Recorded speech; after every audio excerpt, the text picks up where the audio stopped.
a todos los compañeros, compañeras reunidos para participar en este evento de la semana de celebración de los 28 años de este grupo, ¿verdad? En donde a lo largo de este tiempo, sin duda, muchas personas habrán encontrado respuestas y habrán encontrado motivos de vida.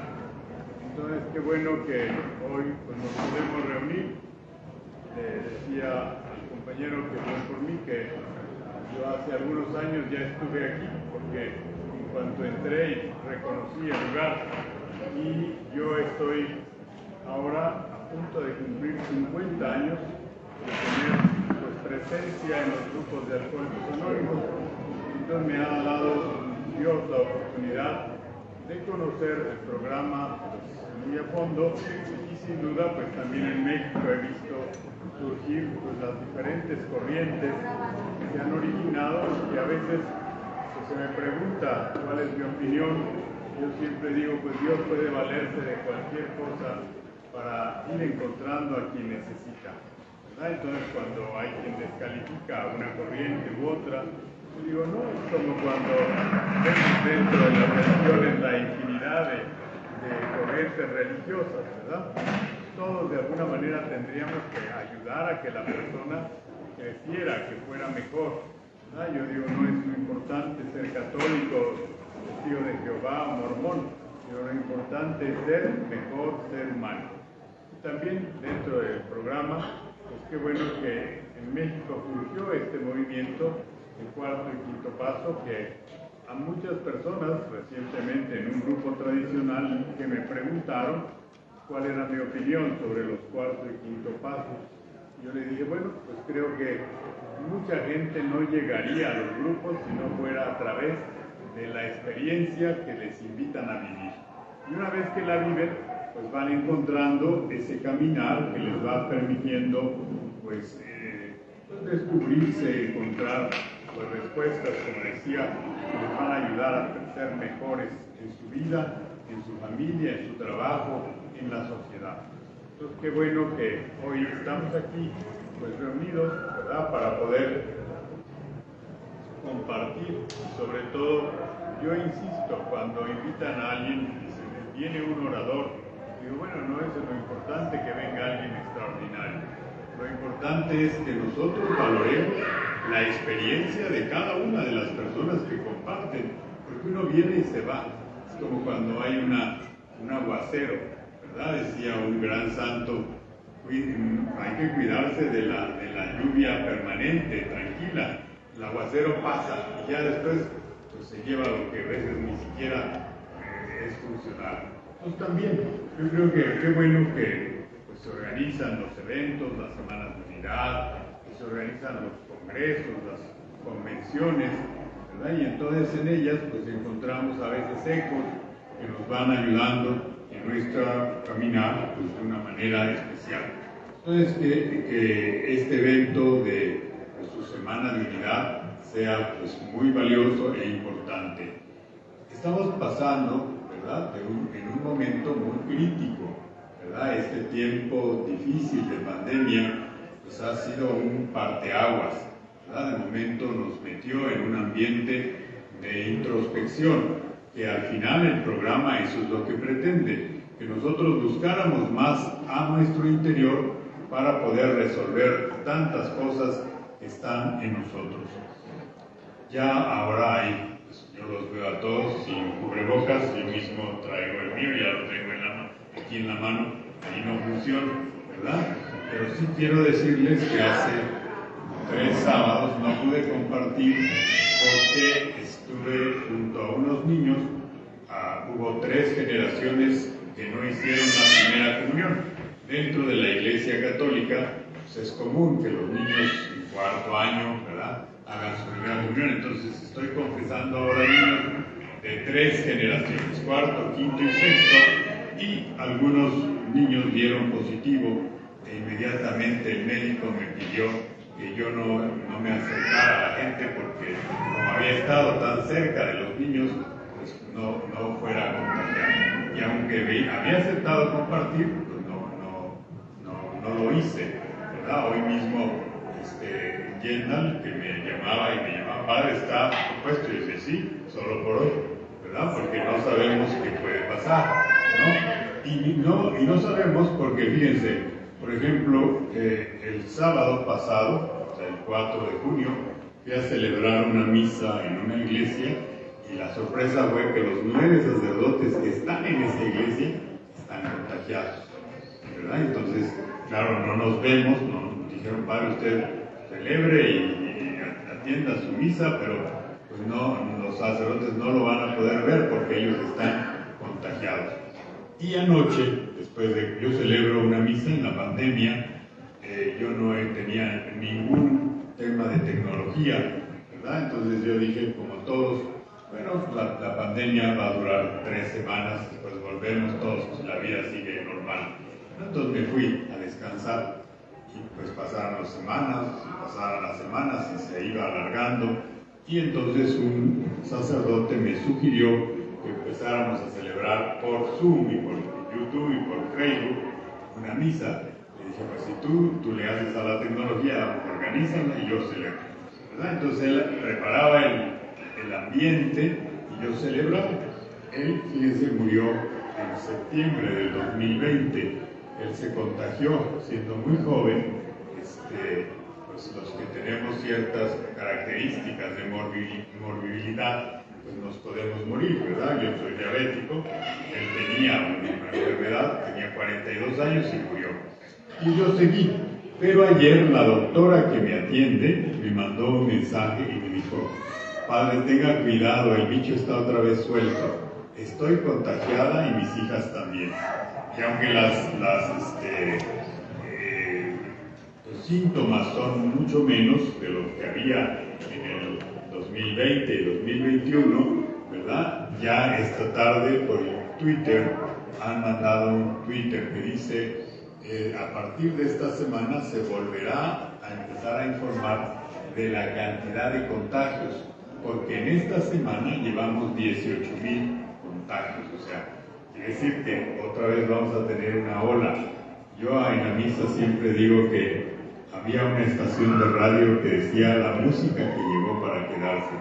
Y yo les digo, los que somos de la edad, nos reímos porque todos oíamos, ¿verdad? 6:20, la música que llegó para quedarse. Bueno, la pandemia llegó para quedarse, ¿verdad? Desafortunadamente la vamos a tener de muchas maneras, entonces hay que estar atentos. Me tocó celebrar alguna misa de algún líder de algún grupo de cuarto y quinto paso, porque a veces entendemos mal las cosas, y él dijo, pues si estamos haciendo la obra de Dios, no nos vamos a contagiar, Dios nos va a cuidar. Dice, sí, Dios dice, cuídate, que yo te cuidaré. Él genera el ambiente y los medios, ¿verdad? Estos compañeros se fueron a una experiencia, se contagiaron y se murieron 2 o 3 de los líderes. Recuerdo que celebré la misa del líder, que había una conmoción en el grupo, ¿verdad? Porque se había muerto. Pero entonces, ¿qué quiero decir con esto?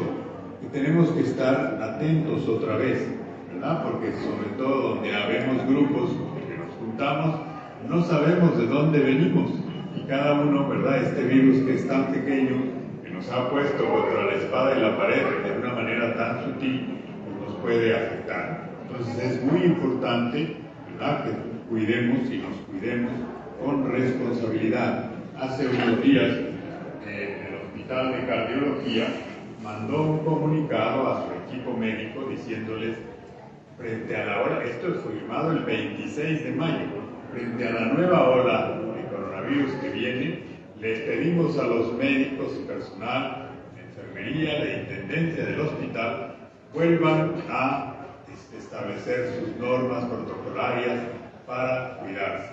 Entonces, compañeros, ¿qué aprendemos? Pues que hay que cuidarnos, ¿verdad? Yo creo que no, es que esto de poner a Dios como si fuera mago, y entonces aquí, como venimos, o los mismos pastores protestantes de algunas religiones que decían, no dejen de venir, porque aquí estamos alabando a Dios y entonces Dios nos va a cuidar.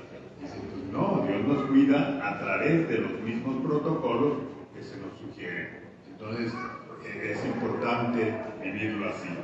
Entonces, en este contexto, hoy que me han pedido que hable sobre el perdón, ¿verdad? Indudablemente el programa de Alcohólicos Anónimos, que luego se ha trasladado a neuróticos, se trasladó a narcóticos, se trasladó a familias, ¿verdad? Un día vi FA y dije, por fin uno para los feos.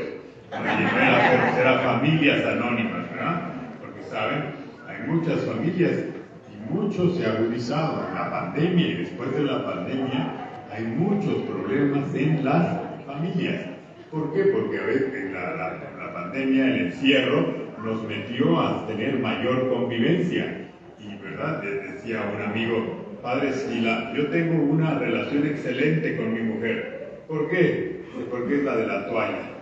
Y dije, ¿cómo es esa? Tú allá y yo acá. ¿Verdad? Entonces es la que funciona. Porque cuando estamos juntos, pues siempre hay roces, hay dificultades, hay diferencias, ¿no? Entonces, qué importante es que nosotros aprendamos, ¿verdad?, a vivir en este espíritu de encontrar qué es lo que nos ha provocado a veces nuestras conductas, ¿verdad? Porque hay gente que podría decir, es que yo soy muy neurótica, ¿verdad? Y decir, yo les digo, no lo presumas tanto, ¿verdad? Mejor trabájalo, porque qué bueno que uno puede decir, sí soy neurótico, pero hay que poner, es como el alcohólico, soy alcohólico, bueno, pues hay que trabajarle, ¿verdad? ¿Para qué? Para que esto se pueda ir resolviendo. El programa, fíjense, dice, algunos piensan que el programa es solo para dejar de beber. Y dice, y eso no es cierto. El programa de Alcohólicos Anónimos es para producir en nosotros un cambio de personalidad, un cambio total. Pero no es magia tampoco. No es que uno llega ya al primer día, se sienta y ya cambió la personalidad. ¿Qué hay que hacer? Pues todos los días hay que estar practicando. Y por eso, muy bien dice la ley, si faltas a tus juntas, no preguntes por qué te caes, ¿verdad?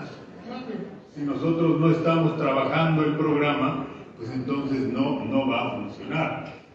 Estamos a punto de cumplir 87 años, que se inició ya el programa como tal. Aunque yo les digo no, porque esto venía ya desde antes. El ser humano siempre había querido encontrar alguna solución que le permitiera vivir de una manera diferente, ¿verdad? Incluso en los eslabones han puesto a Jung como el primer eslabón, porque se acuerdan, él tenía un paciente, Jung era un psiquiatra que atendía a personas, ¿verdad?, neuróticas, probablemente alcohólicas, depresivas, ansiosas, y al alcohólico él le dice, solo una experiencia espiritual podrá liberarte de tu problema, solo una experiencia. Y ahí empieza a surgir, ya había habido grupos de corte religioso que tenían de alguna manera pues este trabajo con las gentes, y pues incluso pues muchos de ustedes,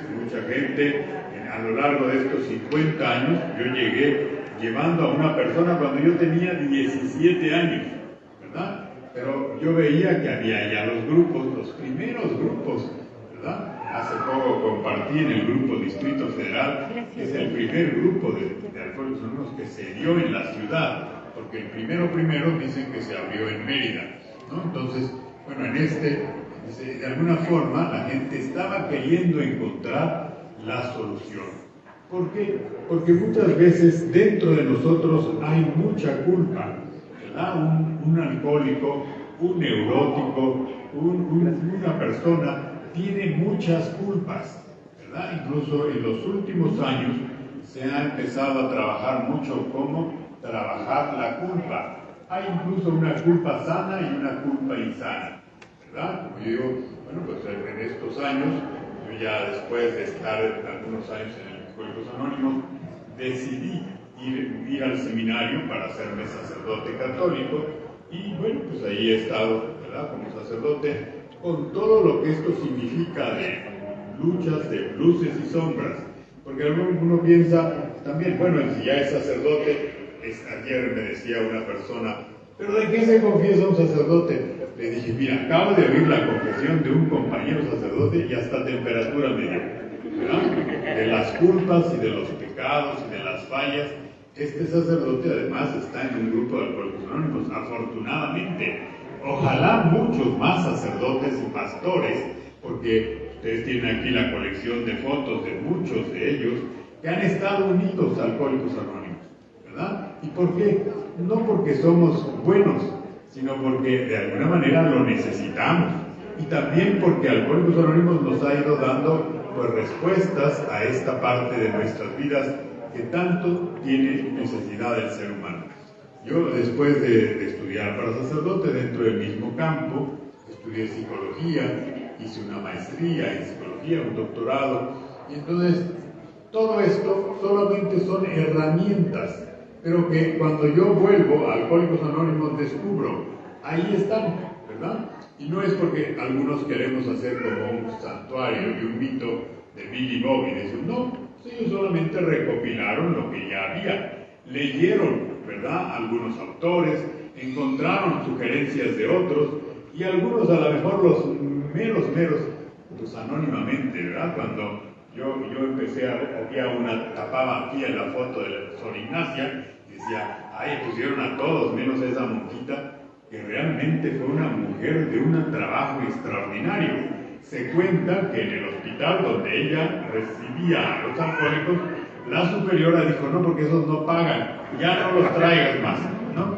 Y ella de contrabando logró meter 5,000 alcohólicos. Ella fue gran amiga del doctor Bob.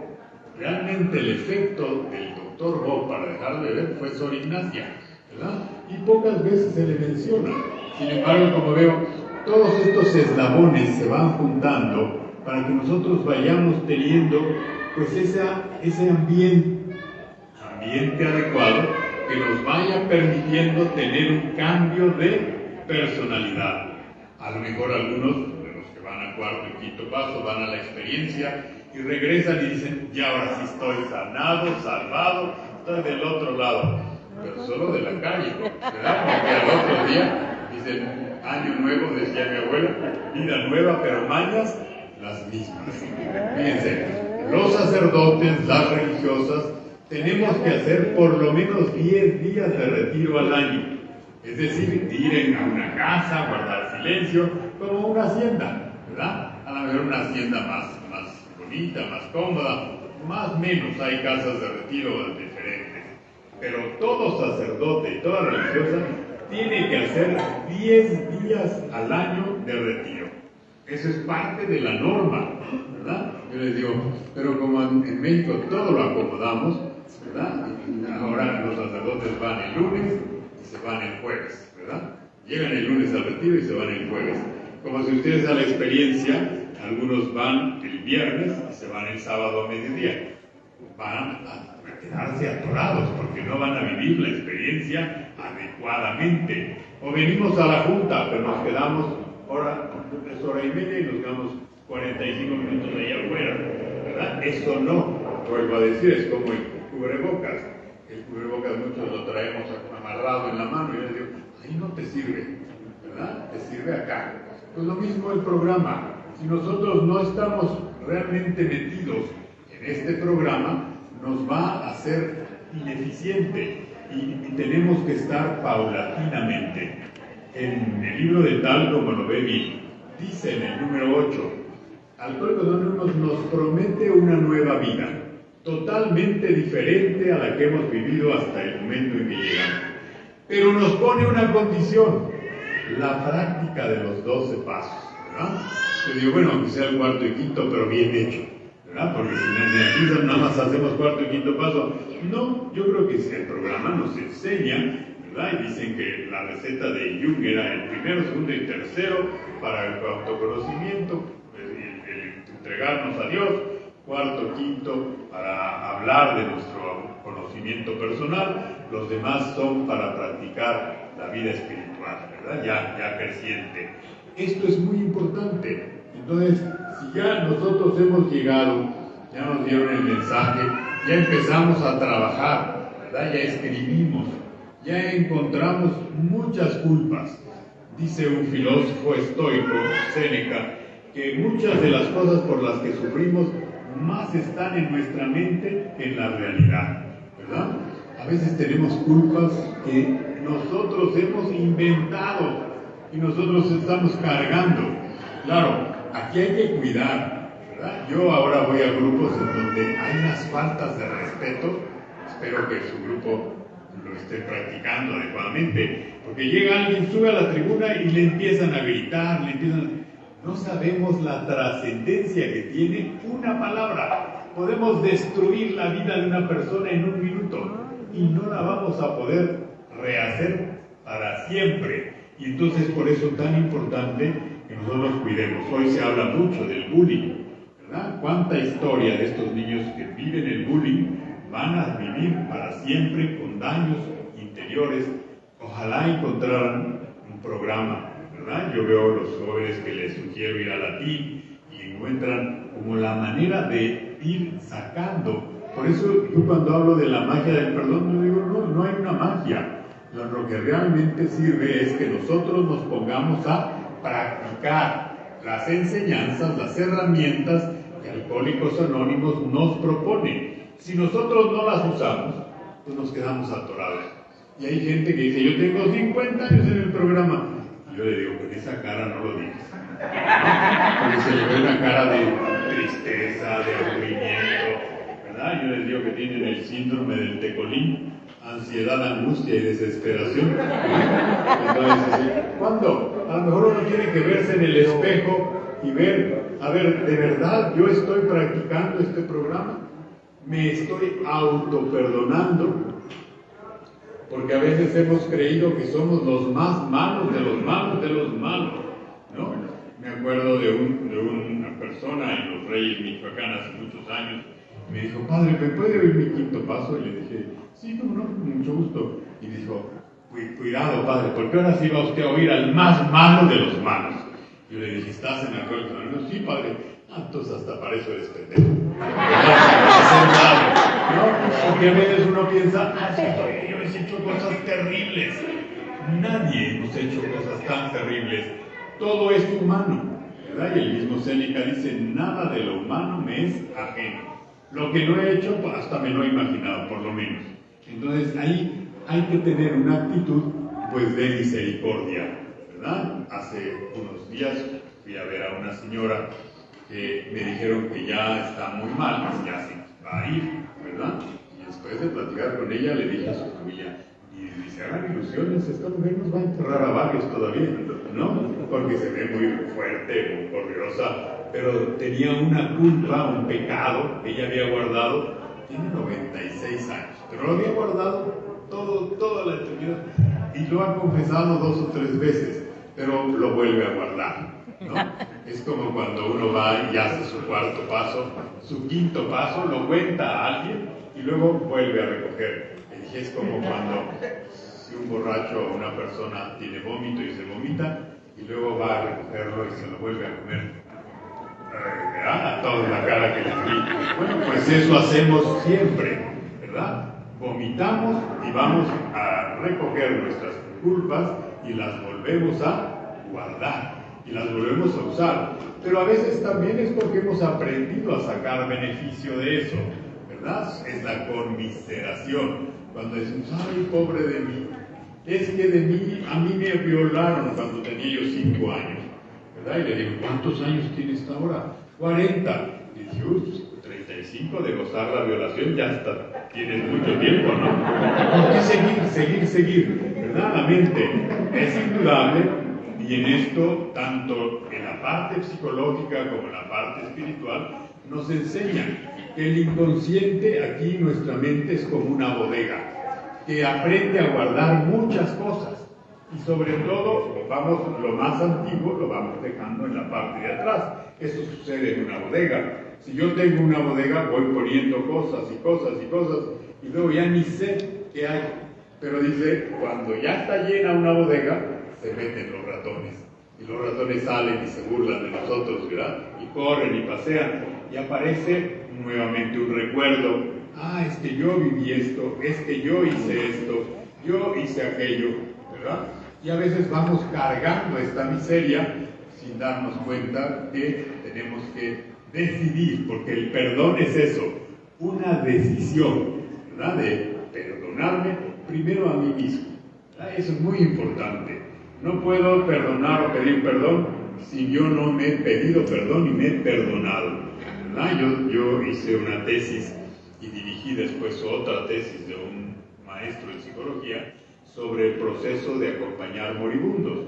Y siempre dicen, padre, es que ya me quiero morir. Le dije, pues perdónate. Y entonces dice, ay, ¿cómo? Cuando tú te perdones verás que te mueres, ¿verdad? Y entonces lo he probado en muchas personas. Cuando uno es capaz de perdonarse, si está en ese momento de muerte, se muere. Porque mucho de no morirnos es porque tenemos algo que pagar, algo que estar haciendo aquí, y nos da miedo. La culpa nos genera muchos miedos. Por eso las religiones hemos generado mucho miedo en la gente, ¿verdad?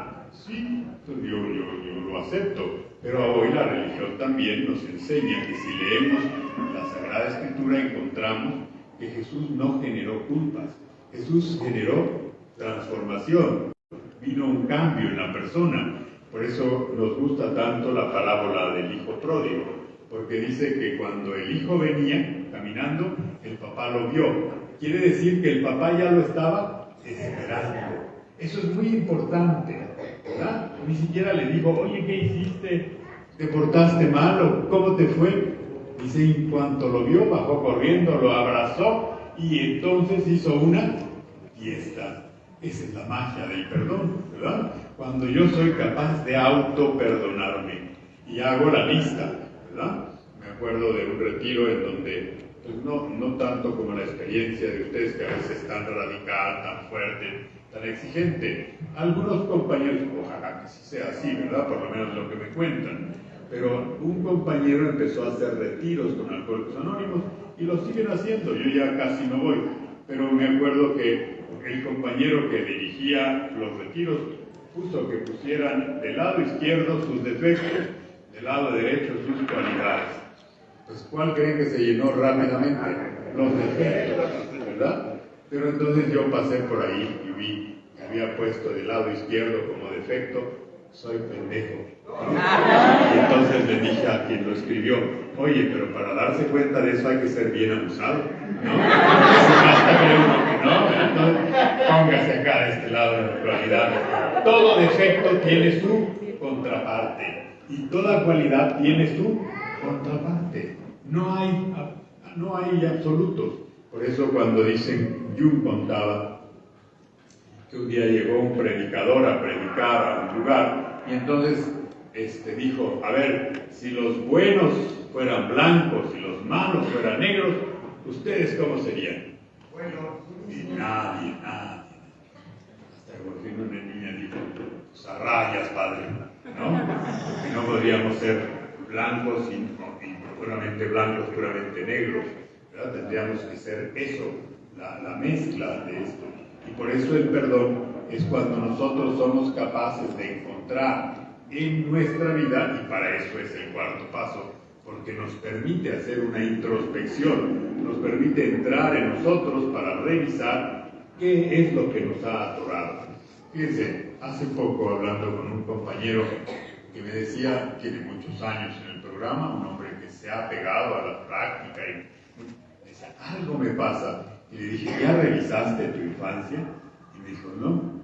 Le dije, pues échale una mirada por ahí, revísala, trabájala, escríbela. Es que no me acuerdo, ¿verdad? La mente tiene una habilidad para bloquear cosas que nosotros no queremos. Se van al inconsciente, se van a esta bodega de la que yo he hablado, hasta el fondo. Pero están ahí, se siguen pudriendo, se siguen haciendo daño. Entonces, ¿qué hay que hacer? Pues estar atento para ir a la bodega y sacar todo lo que hay, y eso es el cuarto paso, e ir a la infancia. Y por eso cuando me dicen, padre, ¿cuántos cuartos pasos hay que hacer? Los que sean necesarios, ¿verdad? Una tienda, por ejemplo, que tiene que hacer un inventario por lo menos cada año, porque si no quiebra, ¿verdad? Pues no sabe ni qué tiene, ni qué vendió, ni qué le robaron. Entonces es muy importante hacer varias veces el cuarto paso y varias veces el quinto, porque yo puedo decirles que he hecho 27 cuartos pasos y 27 quintos pasos, yo personalmente. ¿Qué he encontrado en el número 27? Pues mucho de lo que escribí en el primero no es tan diferente. las raíces, las cicatrices del alma están ahí y no son tan fáciles de curar, y hay que contarlas y hay que hablar de ellas una y otra vez, ¿verdad? Si yo fui alguien que sentí que fui descalificado, que fui rechazado, que no fui aceptado, ahí va a estar. Entonces tiene que trabajarse todas las veces que sea necesaria. ¿Verdad? Decía un psicólogo argentino, es la terapia de hacerse tonto. ¿Verdad? Dice, él lo cuenta con una pequeña parábola. Dice que un día llegó un compositor a su consultorio y le dijo, doctor, estoy muy deprimido. Y le dijo, ¿a qué se dedica? Soy compositor. ¿Ya cantaste tu última composición? No. Entonces, cántala. La cantó una vez y luego dijo, no me acuerdo si dijiste esto, vuélvela a cantar. Y otra vez, y dice, no me fijé en esto, vuélvela a cantar. Y a la cuarta o quinta vez le dice, ya vete, ya estás bien. Y dice, ¿cómo? Dice, lo que te estaba haciendo daño es lo que traías dentro. Ahora que lo has echado fuera, entonces ahí está la libertad. Y yo creo que esto es la clave, esta es la magia, cuando yo puedo perdonarme y luego perdonar a los demás. Fíjense, indudablemente unas figuras muy importantes en nuestra vida son nuestros papás, ¿verdad? Y sin queriéndonos mucho, son al mismo tiempo los que más quiebran nuestra personalidad, ¿verdad? A veces sin querer, sin saber, ¿verdad? Desafortunadamente no hay escuela para padres, aunque a muchas universidades crearon escuelas para padres, pues no necesariamente funcionan, porque cada persona es tan diferente y a veces lo que va a hacerle daño a uno no le hace daño al otro. Entonces es muy importante que nosotros trabajemos el perdón a nuestros papás, ¿verdad? Porque a veces decimos, pero es que mi mamá me quería mucho. Pues sí, pero a lo mejor un solo gesto pudo marcar un momento de tu historia. Dice Erik Erikson en las 8 etapas del desarrollo de la persona que el de 0 a 3 meses, 0 a 6 meses, se sitúa la personalidad, ¿verdad? Una mamá, a lo mejor cansada, se quedó dormida y no amamantó al niño, y el niño se quedó con la idea inconsciente de que la mamá lo estaba rechazando. Dice, y eso, por eso incluso hay un chiste que dice que Freud, que decía que la personalidad se establece en los primeros 3 años, llegó una mamá y le dijo, doctor, le traigo a mi hijo y quiero que lo cure porque no quiero que él tenga ningún trauma. Le dice Freud, ¿cuántos años tiene su hijo? 7. Señora, ya se le pasó, ¿verdad? Aquí es de 0 a 3 cuando se establece la personalidad en un ser humano. Y aquí entra la otra parte, decimos, bueno, sí, la psicología no tendrá las respuestas, pero curioso, y después de la pandemia más, muchos psicólogos y psiquiatras están mandando a sus pacientes con los sacerdotes o sus pastores. Yo ya terminé lo que podía hacer por usted, ahora vaya a hablar con algún sacerdote. De hecho, yo tengo 2 días, 2 tardes para atender a nivel más psicológico, espiritual, a muchas personas, porque ya llegan a un límite en donde no hay solución. Pero yo digo, por eso, si tenemos un grupo como estos de 4º, 5º paso, grupo de Alcohólicos Anónimos, no hay que desaprovecharlo, porque si no, cuando lleguemos a la vida eterna y digamos, Dios nos pregunte, ¿cómo te fue en la vida? Y digamos, mal. Y digo, ¿qué no estabas en un grupo? Y nosotros, ¿con qué cara le vamos a decir? Ay, Señor, pero es que no aprovechamos nada. Y va a decir, no, ser pendejo está bien, pero hacerse pendejo sí que está mal, ¿no? Y cuando ya uno sabe, porque ya está en un programa y ya sabe que esto te va a provocar un cambio de personalidad y que además te va a provocar, pues si practicas los pasos, una verdadera transformación. Y que muchos de los traumas, muchas de las vivencias se van a ir transformando, se van a volver abono para que tú puedas ir encontrando una nueva vida. Entonces, dice, una técnica muy sencilla, Bill lo dice en alguno de sus escritos, dice que las cartas dirigidas son una excelente terapia cuando uno tiene un cesto de basura cerca. Yo le digo, no solo un cesto, sino un cerillo para quemar, ¿no? Si tú le escribes cartas de perdón a tus papás, ¿verdad? O de despedida. Le acabo de pedir a un joven médico, tenía un gran resentimiento con su padre, médico también, y no, bueno, se llama igual que él, no quería ni que lo nombraran con el nombre del papá, ¿verdad? Y así como esta historia, en ese momento le escribió una carta de despedida a su papá ideal, al papá que siempre había estado esperando, y por no llegar pues se iba lastimando. Es como cuando uno tiene una ampolla, sigues caminando, pues te sigue lastimando y te sigue haciendo ampolla. Él siempre había estado esperando un papá que lo abrazara, que lo cuidara, que lo apoyara. Como no estaba este papá, pues se fue resintiendo. Y entonces ahora que le podía escribir una carta de despedida a su papá ideal. Fíjense, dice Bill eso, las cartas dirigidas son una terapia excelente si hay un cesto de basura. Yo digo, no solo un cesto, sino un cerillo para quemar. Porque luego a lo mejor quieres escribir algo sobre tu mujer, lo tiras a la basura y va la señora a revisar, al revés. Hay que ser prudente en el quinto paso y en el paso en donde uno repara daños, porque de alguna manera pues puede causar más problema que beneficio. ¿Verdad? Y el tipo, pues a veces no es porque uno haya querido hacer mal. ¿Verdad? Dice San Pablo en la carta a los romanos, no hago el mal que quiero, no hago el bien que quiero, perdón, sino el mal que no quiero. ¿Verdad? ¿Cuántas veces nos pasa?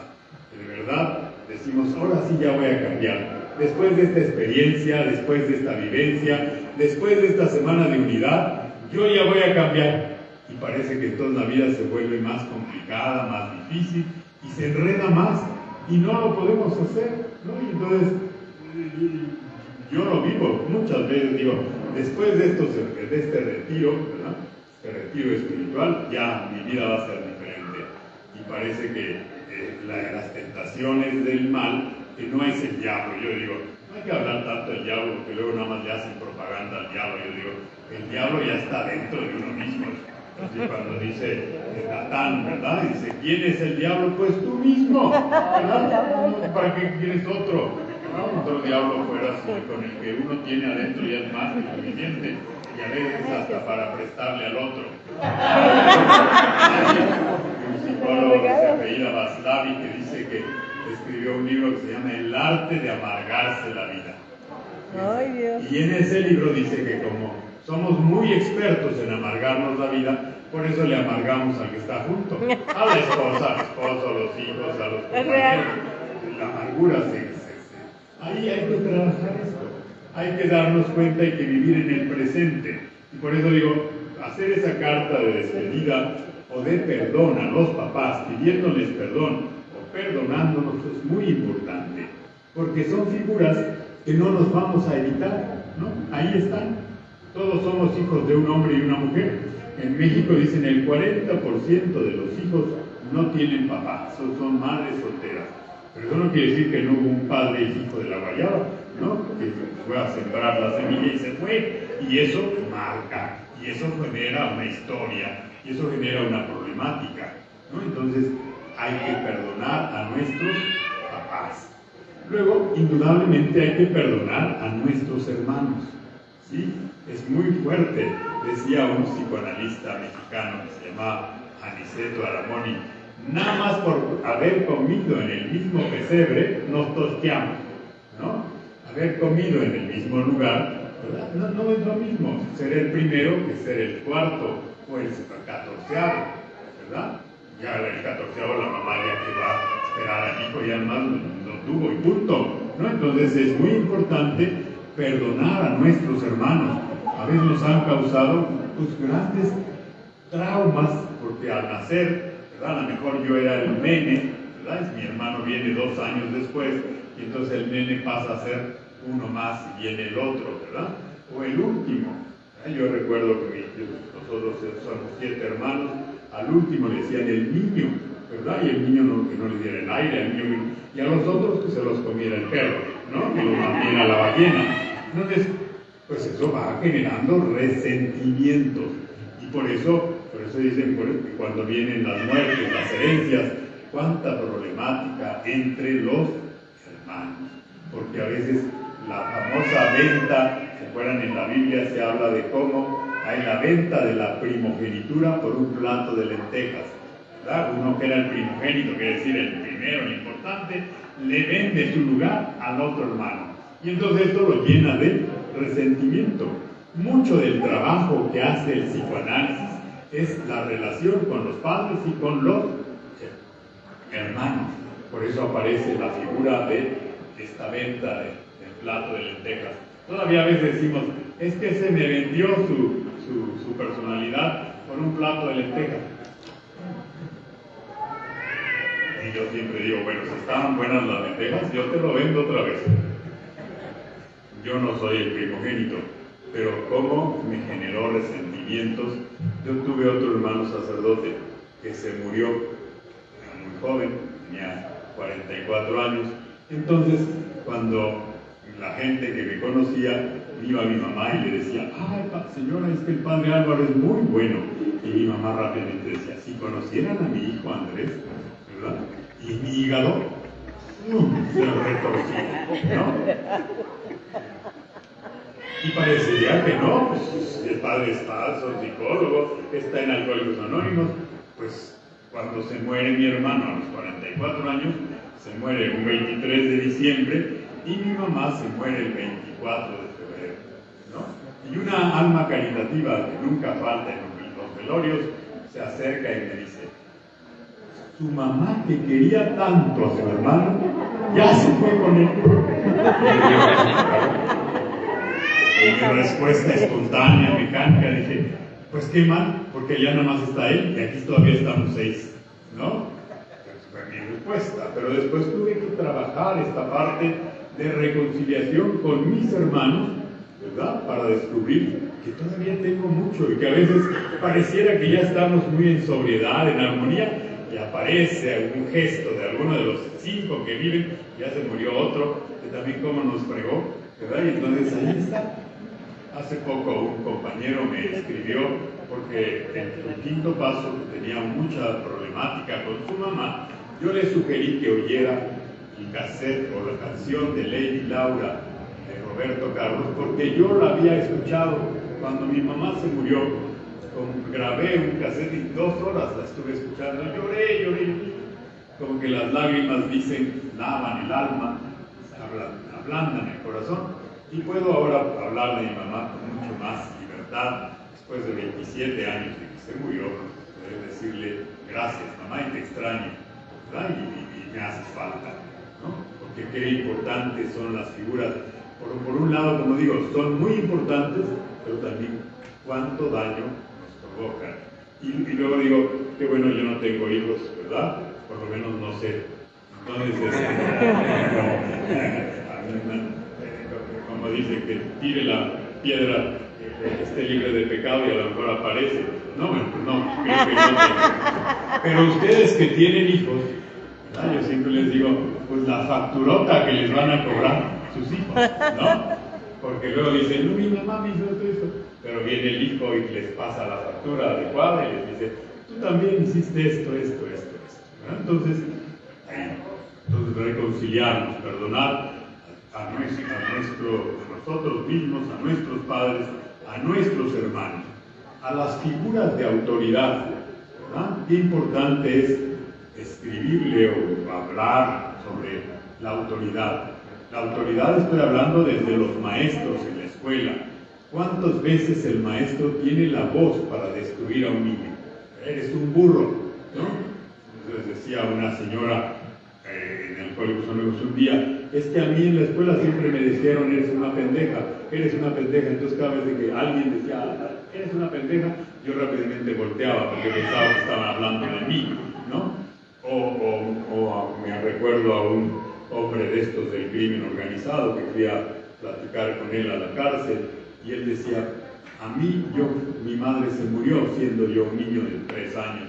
Después de esto, en mi barrio, en mi familia, todos decían, ahí viene ese huérfano hijo de la chingada. Pues terminó siendo un hijo de la chingada, porque eso era lo que le habían estado implicando. Por eso dicen qué importante es pedirle perdón o perdonar a la autoridad, en este caso al la escuela, los maestros, los compañeritos, ¿verdad? Pero también la parte religiosa, ¿verdad? Muchos de los que están en el programa incluso dicen, yo no quiero saber nada de religión. Pues claro, digo, a ver, vamos a discernir suavecito. No quieres saber de algún cura, de alguna monja, de alguna catequista, pero una cosa es el cura y la monja y otra cosa es Dios, ¿no? Porque aquí es muy importante aquí trabajar y discernir qué es, porque el programa por eso habla de una espiritualidad y dice, poco a poco nos vamos a ir haciendo espirituales, poco a poco nos vamos a ir haciendo y sin querer, ¿verdad? Todos, y la experiencia de muchos es que llegaron a un grupo llevados por alguien y en ese momento dijeron, no, ni creas que voy a venir a este grupo de gente, ¿verdad? Decía el padre Chinchachoma, que algunos habrán conocido, que contaba este chiste en los grupos, porque sé que un día llegó un alcohólico a su casa y le dijo, mamá, ahora sí ya voy a dejar de beber. Dice, ¿por qué, mijo? Porque fui a un grupo en donde dicen que yo soy el más importante. Y la mamá suelta el llanto y dice, pues ¿cómo estarán los demás? Pues así, ¿no? Entonces, a veces nosotros le damos una fuerza a la autoridad, a la religión, y estamos enojados. Yo oigo a muchos jóvenes ahora, fíjense, el 67% de los jóvenes entre 17 y 24 años se declaran ateos, ¿no? No son creyentes, ya no se quieren casar, no quieren bautizar, no quieren ir a la iglesia. Yo digo, está bien, es tu experiencia. A veces eso es lo que les hemos transmitido, ¿verdad? Confusión, ¿verdad? Y entonces ahí hay que dejarlos. Muchas veces oigo a las mamás decir, padre, es que yo hice algo mal, mis hijos no quieren ir a la iglesia. Y dije, no, así están todos.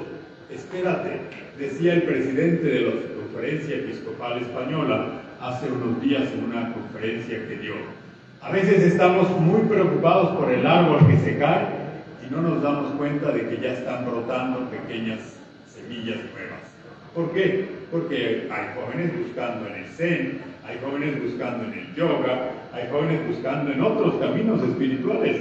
A lo mejor en algún momento van a regresar, porque por otro lado, pues también hemos dado muy mal ejemplo, los clérigos, ¿no? Cuando hay muchos abusos sexuales, que en defensa digo, no es en la religión en donde más abusos sexuales hay.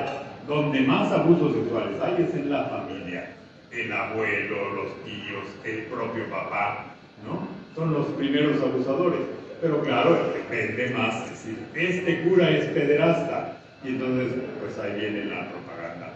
Hoy me vi en un artículo de Bernardo Barranco que el líder de la Iglesia de la Luz del Mundo ya aceptó que sí abusó de muchas menores de edad, ¿verdad? Y los papás se las llevaban, ¿no?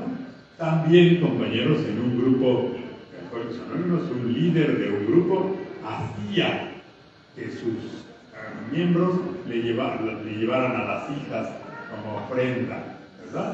Y estaba bien porque era el líder. No, por eso vuelvo a insistir, no podemos jugar a hacernos tontos, ¿no? Eso no está permitido, ¿no? En ningún líder. Aquí todos somos iguales. No es que él es el padrino de padrinos del padrino. Caray. Un día un compañero me dijo, íbamos a un congreso y el avión estaba atrasado, y entonces me dijo, padre, ojalá el avión sí salga, porque el congreso sin usted y sin mí no va a ser congreso. Le dije, caray, no tenía yo oportunidad de haber viajado con mi poder superior. El único que puede hacer cambiar un congreso, una reunión, es el poder superior. Por más que el otro sea muy reconocido, aquí todos somos, ante los ojos de Dios, somos iguales. Y entonces ahí hay que reconciliarse con esas figuras de la iglesia, de la escuela, de la autoridad. Y hay que hacer una reconciliación y un perdón con Dios. Esto causa controversia porque luego dicen, ¿cómo perdonar a Dios? Pues ¿a quién le echamos la culpa de todo? Pues a Dios, ¿verdad? Si en la pandemia, si el cáncer, si porque se murió, si porque a Dios. Entonces hay que decirle, Señor, ya te perdono de todo lo malo que me has hecho y empecemos una nueva relación. Por eso ahí comienza. Y voy a ir terminando. Dice, ¿cómo hacer un acto de perdón? Pues ya hablé de las cartas dirigidas, ya hablé de subir a la tribuna, ya hablé del apadrinamiento, que es hacer el quinto paso. Es muy importante hacerlo a través de la oración y la meditación, ¿verdad? Cuando uno es capaz de poner en oración sus penas, esto yo no se lo contaría a nadie, pues en una hora, en un ratito de silencio, pónselo en sus manos a Dios. Entonces la meditación es muy, muy importante, porque ahí el sexto paso, ¿verdad? Si ustedes lo leen, dice, estuve enteramente dispuesto a que Dios me liberara de mis defectos de carácter, ¿verdad? Entonces, Señor, pues yo ni sé, había un muchacho que decía, es que ya ni sé cuáles son mis pecados. Yo le decía, pues ponlos en una caja y mándaselos todos en paquete, ¿verdad? Y ya, se acabó. O aquel muchacho que había un padre que todo lo sexual lo condenaba y lo regañaba mucho. Entonces, pero él siempre se iba a confesar con ese padre y yo le decía, ¿por qué vas a confesarte con el padre tal? Si él es bien regañón con lo sexual y tú eres bien caliente, ¿verdad? Me decía, pero cuando termino le digo, y digo mentiras. Y ya nunca le digo de lo sexual, nada más le digo que digo mentiras y ya me perdona en paquete. ¿No? Cuando yo en meditación le pongo en sus manos, Señor, aquí está Él, y dice el séptimo, humildemente le pedimos. Estoy dispuesto y humildemente le pido. Y en el 11º dice que practico.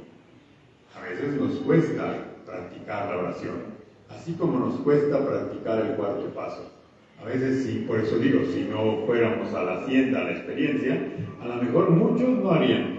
Yo estoy seguro que muchos compañeros de los que van a los grupos de hora y media no han hecho un cuarto paso. Porque si lo hubieran hecho, su vida estaría mucho mejor. Y entonces, el 11º paso es lo mismo, ¿verdad? Somos como, yo ya recé ayer, ¿no? Dice, pero comiste hoy, ¿no? Dice Teresa de Jesús que la oración es la respiración del alma. Si yo dejo de respirar, me muero. Si yo dejo de orar, me muero espiritualmente. Y por eso el perdón viene y surge de esa realidad nueva. Mucho. Yo ahora vi que están vendiéndoles algunos libros allá afuera. Los mismos libros ayudan. Teresa de Jesús decía, ¿cómo gozo tener libro nuevo en mano? Porque los libros son la sabiduría concentrada de muchos otros, que viene y nos hace entender muchas cosas. Y hablaba del perdón, pero yo creo que pues nos puede dar pista, nos puede dar alguna luz que nos lleve a tratar de mejorar nuestra relación de perdón con nosotros mismos, con nuestros padres, con las figuras hermanos, las figuras de autoridad, con Dios mismo, y sobre todo nos va a ayudar a transformar nuestra vida. Dice que los efectos de la oración y la meditación son una gran sabiduría, una gran fortaleza y una gran capacidad de resolver problemas. Ojalá ustedes practiquen, y esa para mí hoy, esta noche, sería la magia del perdón. Si lo practicamos, va a surgir en nosotros una nueva vida. Porque dice que si llegamos al programa, vamos a tener una nueva vida, una personalidad, un cambio de personalidad. ¿Cómo? A través de la práctica de estas herramientas que nos ayudan y nos transforman. Les abrazo con mucho cariño, les deseo que de verdad seamos capaces de perdonarnos. Les pido perdón por a veces las palabras altisonantes o lo que sea, pero yo les digo que en la iglesia rezo y en los Alcohólicos Anónimos pues digo lo que tengo que decir, ¿no? Porque a veces no nos entendemos, ¿no? Entonces, pues que sea para bien. Yo le dije a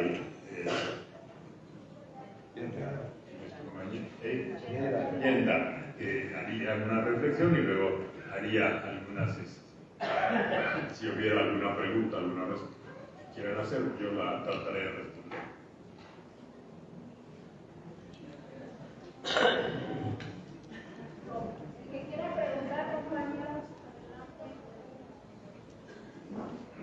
Padre, buenas tardes. Buenas tardes. Soy Herminia, alcohólica. Hola. ¿Cómo puede suceder, Padre, que usted perdonó ya el pasado, pero sigue conviviendo con la misma persona que a lo mejor que no ha tenido un proceso? Hablo de mi madre. Y ese pasado a lo mejor ya está saldado, pero ella sigue con sus mismas actitudes. Entonces de repente vuelve a surgir ese enojo, esa frustración y esa rabia de alguna manera ahí, a lo mejor ya no por aquel pasado, o a lo mejor está influenciado, pero cómo manejar esa parte, ¿no? Que sigue conviviendo con la misma persona que la marcó, en mi caso lo marcó en aquellos ayeres, pero ella sigue con sus mismas actitudes y yo vuelvo nuevamente a generar ese resentimiento. Sí, yo ya lo decía, ¿no? O sea, hacemos un cuarto paso muchas veces y regresamos y vemos que escribimos mucho de lo mismo, porque indudablemente es un poco como cuando la transfiguración en Jesús, que dice Pedro, mejor quedémonos aquí, ¿no? Vamos a hacer unas chozas y nos quedamos aquí. La tentación es creer que, pues, como tú ya trabajaste, esto se resolvió, pero ella no, ¿verdad? Ella o quien sea. Y entonces, pues esto se va a seguir moviendo. Ahí hay que fortalecer tu propia experiencia y no engancharte. Ya no asumir, decir, no es la mamá, es una mujer también enferma. Decía mi abuelita, fui a la Alameda y me dijo un loco, si usted no me quiere, ni yo tampoco, ¿no? Entonces, ¿por qué seguirte enganchando en esta realidad, ¿no? Es muy importante. Y claro, no es fácil porque si la convivencia es constante, entonces así sí hay que pedirle al Poder Superior que Él te ayude para llevar esa carga. Porque si es una carga que a veces nos vuelve a limitar. Y que tú tienes la ventaja de que tienes un grupo, que tienes un padrino o madrina, que tienes algunos compañeros que te escuchan y que te van a decir, tranquila, tranquila, ¿no? Me acuerdo de un ingeniero que iba a Estados Unidos para que le bajaran la ansiedad y el psiquiatra de Houston le decía, tranquis, hije, tranquis. Y el maestro albañil de la obra aquí también le decía, tranquis, hije, tranquis. Y de aquí no le cobraba y el de allá le cobraba dólares, ¿no? Entonces, pues aquí también tenemos esta oportunidad de que los compañeros te sostengan, te ayuden y es normal, ¿no? Incluso hoy confieso mucho a las personas de decir, ay, me desespero con mi mamá, me desespero con mi papá, regañé a mi papá. Le dije, no, eso no es pecado, eso es parte de la naturaleza humana. Cuando hay religiosas que tienen asilos de ancianos, las tienen que rolar mucho porque si no se vuelven locas. El anciano es una persona muy, muy difícil y si cuidar a un niño es desagradable porque lo estás formando, pues un viejo que ya tiene muchas mañas no es fácil. Entonces, ahí hay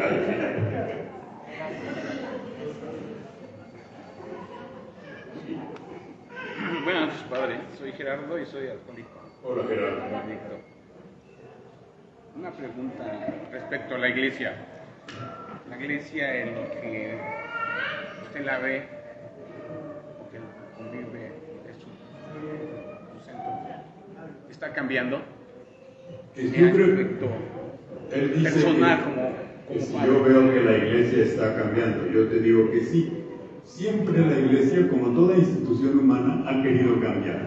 Luego, pues se detiene. Ayer mismo el Papa Francisco firmó un documento que habla de un cambio muy radical. Lo que pasa es que hay también tantas mañas, tantas mafias, pero yo adentro, ¿verdad? A veces digo yo puedo decirte que en algún momento se me prohibió participar en los grupos de Alcohólicos Anónimos. Mi superior lo hizo y yo estaba muy resentido.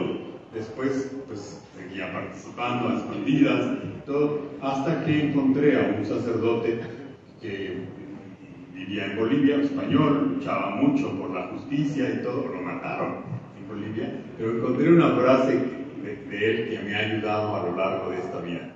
Y decía que le dijeron, oye, ¿por qué no te sales de la iglesia si tú ves que está tan mal? Y él dijo, no porque tu mamá es fea, la dejas de querer. Esta ha sido mi fuerza, porque yo digo, indudablemente, incluso algunos sacerdotes, les digo, yo creo que sí, que tenemos muchas fallas. Acabo de ir a dar un retiro a Campeche y me vine con el corazón a los pies, porque yo digo que trabajar con curas a veces es como quitarle pulgas a los perros, no sirve de nada, ¿no? Porque siempre se quedan. Y es porque a veces nos ha faltado a los sacerdotes la humildad, la sencillez. Yo bendigo a Félix Anónimos que me dejó vivir y convivir estos 50 años, porque realmente me ha hecho una persona más humana, ¿verdad? Mira, yo tengo todos los vicios, como decía, confesé al sacerdote y hasta temperatura me dio de los pecadotes que tenía. Y yo digo, pues sí. Entonces, ¿de que está cambiando? Sí, está cambiando. Estoy intentando hacer algunos cambios y este Papa, pues no es fácil porque hay mafias de poder también, ¿no? Como la de este líder de la Iglesia La Luz del Mundo, que hay gente que dice que no, que es santo, puro y todo, pero él ya lo aceptó, ya lo manifestó. Dice uno, pues sí, es en todos los grupos humanos, ¿no? Hace poco fui a celebrar una misa de una persona que sus hijos, casi ninguno era ya creyente, y uno dijo, es que todos los curas son homosexuales. Y dije, ¿tú qué eres? Ingeniero químico. Le dije, yo conozco a un ingeniero químico homosexual. ¿Todos los ingenieros químicos son homosexuales? No, algunos son homosexuales y otros no. Entonces, tranquilo, en el mundo abrimos de todo, a rayas, blanco y negro, ¿no? Entonces, pues a veces el gran problema es cuando nos volvemos jueces y queremos juzgar. Otra pregunta más, padre.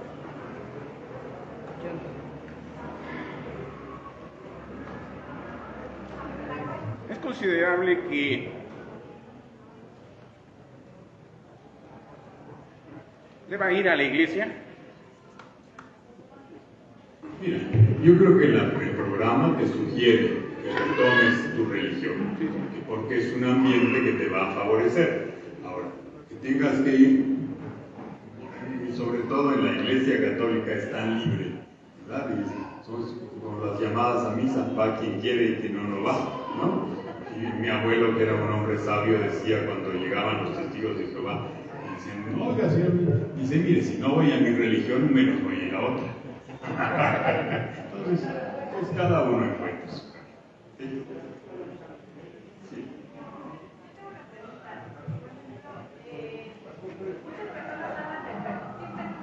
Sí. Muchas personas hablan del perdón, pero realmente, ¿cuándo sabe una persona que realmente está perdonando o perdonó?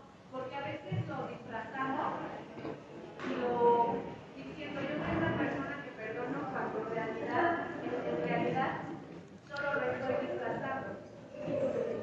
Yo creo que en eso tú eres la medida, no hay manera, ¿no? Tú puedes, hoy escuchaba a una joven que robó a su mamá, le robó dinero a su mamá y me trató de marear, pero la mamá ya me había explicado el asunto, ¿no? Pero ella se estaba tratando de justificar, ¿no? Entonces yo le dije, mira, a mí me puedes engañar, a que no te puedes engañar eres tú misma. Y yo creo que en el perdón también eso es una realidad. El termómetro es la paz con la que empiezas a vivir. Si realmente perdonaste, empieza a haber un efecto de paz en tu corazón y hay una tranquilidad de espíritu. Hay un monje vietnamita que se llama Thich Nhat Hanh que escribió un libro sobre la ira y el perdón y él dice que el termómetro es la paz, ¿no? Cuando uno empieza a tener como esa sensación de paz personal, ¿no? Y hay quien te dice, no es cierto, no perdonaste. Yo ya lo siento, ya lo vivo, eso es lo que realmente cuenta. La última pregunta, por ahí estaba, ya. Sí, Vicente Alcohólico de Lorenzo. Hola, Vicente. Usted citó varias veces a Carl Gustav Jung. Carl Gustav Jung fue discípulo de Sigmund Freud, mas sin embargo Jung sí está, vamos a decir la palabra así, hay mucha doble. Porque Jung fue discípulo de, no participó mucho en doble. Porque ellos se separaron en su momento, antes de que Jung tuviera relación con Alcohólicos Anónimos. Y se separaron precisamente porque Jung sí aceptaba el área espiritual. Inclusive, aunque Freud también buscó de manera esotérica cosas, por ejemplo, recuerden quien haya leído la biografía de Freud, que él, tomando un café como buen judío, vio un número en el fondo del café. Los árabes y los judíos son mucho de leer el café, ¿verdad? O las cartas y todo eso. Él se obsesionó creyendo que la fecha que él vio en el café era la fecha en que se iba a morir. Y entonces empezó a buscar morirse en esa fecha, ¿no? Y provocó la muerte en esa fecha. O sea, sin embargo, plenamente, él tenía muchos problemas con la parte religiosa porque tenía problemas con su papá. Si nosotros decimos, a ver, normalmente decimos que Dios es padre, ¿no? De niños en el catecismo dicen, Dios es un padre. Si tu papá fue un pegalón, un alcohólico, un ausente, dice, pues que yo no quiero un padre pegalón ausente, ¿no? Entonces ahí Freud por eso. Pero Jung siempre buscó la parte espiritual como algo muy importante. Y cuando se dio el caso del alcohólico, pues él lo buscó de una manera especial, ¿no? Y cuando yo leo mucho a Jung por eso, porque tiene una parte que a mí me conecta con él y por Alcohólicos Anónimos, ¿sí? Pero esa es la razón a la que yo creo. Freud no creía en la parte religiosa y se separó. Incluso algunos dicen que realmente fue un poco de envidia, porque hay un libro muy grueso que habla sobre que la capacidad intelectual de Jung era mucho mayor que la de Freud y que eso le generó sombra. Y eso pasa. La envidia es corrosiva, ¿verdad? En cuanto una persona empieza a tener destacamiento en algo, pues lo tratan de anular. Y lo vivimos todos los días. Por eso dentro del budismo la envidia es como el pecado más fuerte que tiene la humanidad. ¿Cuántos grupos se han nacido por envidia? ¿No? Empiezan a chocar los líderes que generan otro. Entonces, les agradezco muchísimo que me hayan invitado. Les deseo una semana de unidad muy plena. 28 años, pues ya se están haciendo viejos, ¿verdad? Ya son mayores de edad. Dios los bendiga mucho. Síganse cuidando, ¿verdad? Que no nos vaya a llegar nuestro amigo el coronavirus y nos espante, ¿verdad? Y también pues, tratemos de seguir practicando el programa lo mejor que podamos. Dios nos ha dado un gran regalo, no hay que desaprovecharlo, ¿no? Yo creo que si nos dio un tesoro, pues no hay que decir cómo le hacemos, ¿no? Muchas gracias.